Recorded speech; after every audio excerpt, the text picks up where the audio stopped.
নবী সাল্লাল্লাহু আলাইহি ওয়াসাল্লাম বলেছেন, তোমাদেরকে কি আমি বলে দিব না সবচেয়ে বড় ভিখারিকে? সাহাবীরা বলছেন, ভিখারি তো আমরা মনে করি যার টাকা পয়সা নাই।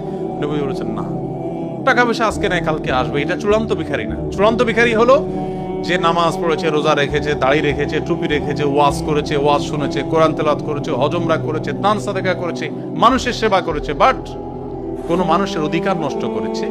কিয়ামতের দিন সেই পাওনাদাররা সব উপস্থিত হয়ে যাবে।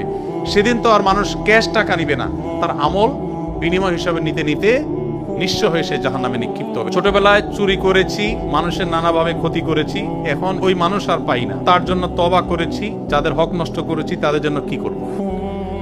এটা খুব ডেঞ্জারাস একটা বিষয়, যে ছোটবেলায় কারোর হক নষ্ট করেছেন বা বড় হওয়ার পর নষ্ট করেছেন, এরপর তারা খুঁজে পাচ্ছে না, কি করবেন? তার পক্ষ থেকে যে পরিমাণ ক্ষয়ক্ষতি হয়েছে তারা যদি পাওয়ার কোনো স্কোপ না থাকে, তার পক্ষ থেকে কোনো গরিবকে দান করে দিবেন, ইনশাআল্লাহ আপনি দায়মুক্ত হবেন।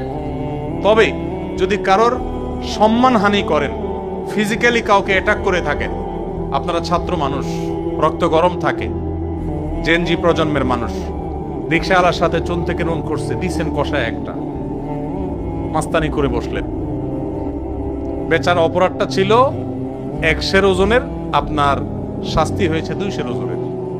কিয়ামতের দিন এই লোক দাঁড়ায় যাবে আল্লাহর কাছে, আপনাকে আসামি হিসাবে দাঁড় করানো হবে, আপনার বিচার হবে।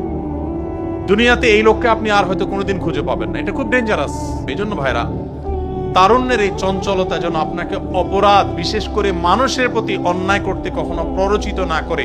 আপনি নেকামল করতে পারেন আর না পারেন, আপনি ওয়াজ শুনতে পারেন আর না পারেন, আপনি জিকির আজকার করতে পারেন আর না পারেন, নফল নামাজ পড়তে পারেন আর না পারেন, দান সাদাকা করতে পারেন আর না পারেন, হজ উমরা করতে পারেন আর না পারেন, আল্লাহর হস্তে কোনো মানুষের অধিকার নষ্ট বা খর্ব করবেন না।